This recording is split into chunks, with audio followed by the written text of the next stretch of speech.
Hey guys, welcome to the Liberal Hive Mind, a channel solely focused on exposing the abundant hypocrisy of the left. Well, leftoids, you were warned repeatedly. You don't want to cross the Rubicon. You don't want to set this as a new standard, the new precedent. It's most likely at some point going to backfire. Even your own side warned you that it was a dumb idea. Chris Rock said that you'd be stupid to indict Donald Trump, and Bill Maher warned that this is a bad precedent to set. If Democrats try to politically indict Donald Trump, then Joe Biden is most likely next the moment he leaves office. I always ask myself the question, what is actually better for the future of the country and my future?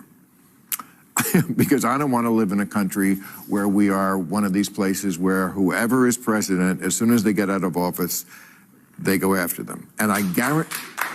Yeah, I don't know. It's almost Greek tragedy, like, because you set off this cycle of revenge, like the House of Atreus, and I guarantee you, when Biden is out of office, day 2, they will try to arrest him. It's already started. If it's good for the goose, it's good for the gander. Tit for tat, whatever you want to call it. An eye for an eye. We're already getting reports that 2 Republican district attorneys are planning to possibly prosecute the Bidens. The age-old saying, don't throw rocks when you live in a glass house. Well, the Democrats inhabit possibly the most brittle of glass houses. Let me show you guys exactly what's going on as the political world plunges into complete freaking chaos. Of course, you could blame the Democrats for that. We got some stuff to get into, so let's roll the tape. All right, folks, take a look at this headline from the New York Post. At least 2 Republican district attorneys want to prosecute the Bidens, Representative James Comer says. At least 2 local GOP prosecutors are looking at ways to charge President Biden and his family amid Manhattan District Attorney Alvin Bragg's prosecution of former President Donald Trump. House Oversight Committee Chairman James Comer revealed on Wednesday.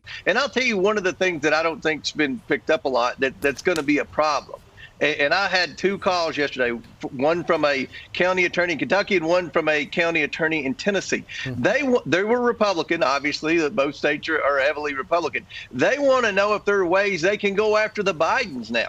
And they've opened up a can of worms. They've set precedents now that we can't go back on. And now we're going to see a judicial system that's already bogged down with doing what they're supposed to do, and that's going after real criminals, people that are committing real crimes, burglaries, rape, robberies, things like that.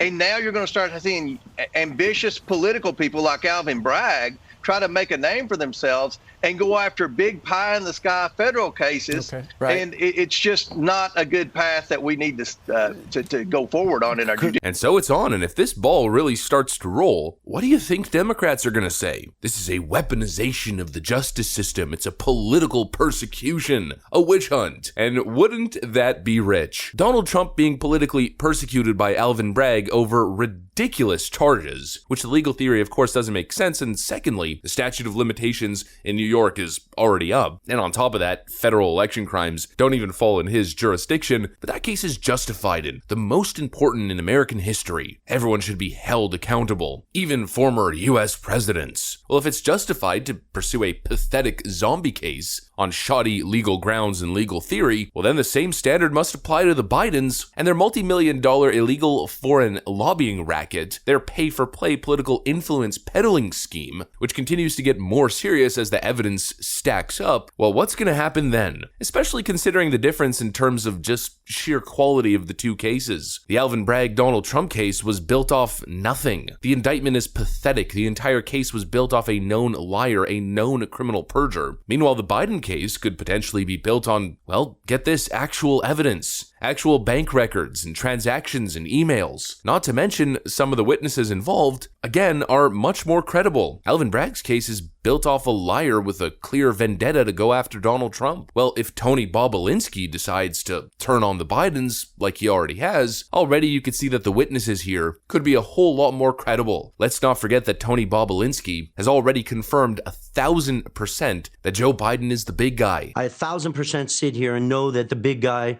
is referencing Joe Biden.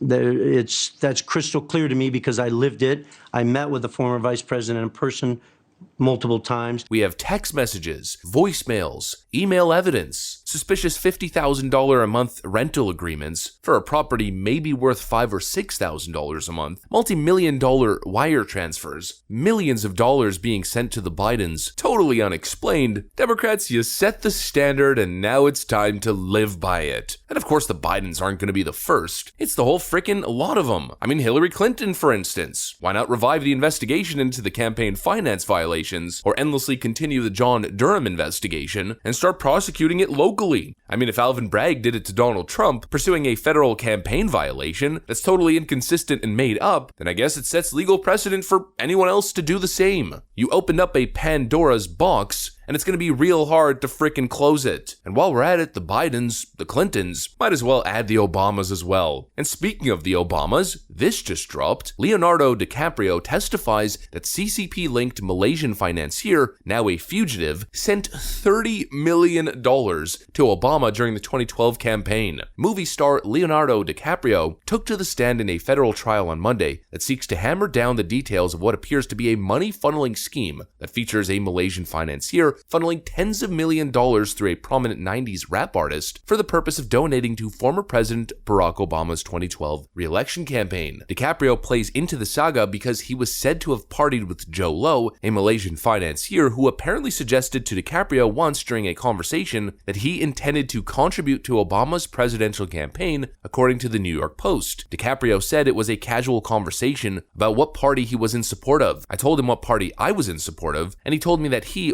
and a group were going to make a significant contribution to the Democrat Party. I said, wow, that's a lot of money. And that's real interesting because I'm kind of seeing a trend here. $30 million being funneled to the Obama campaign from a Malaysian CCP-linked, quote, financier. Kind of falls in line with the whole Hunter Biden, Jim Biden, Joe Biden influence peddling racket, money laundering racket. And of course, the irony of the Donald Trump indictment is some sort of campaign of finance violation, not reporting a personal expenditure NDA to protect his family, his personal, and his business name. Meanwhile, apparently Obama's accepting $30+ million illegally through some money funneling scheme. I mean, you can't make this stuff up, not to mention Hillary Clinton getting caught in a campaign finance violation with the whole Steele dossier thing, and all she got was an $8,000 fine. You know, like I'm always saying, it's time to play the same dirty game that the Democrats play, except play it better. These Democrats feel untouchable, and you know, in the end, that might actually be their undoing. When you feel untouchable, you tend to act reckless. And that seems to be exactly what Democrats do. They're caught up in all of these reckless, corrupt,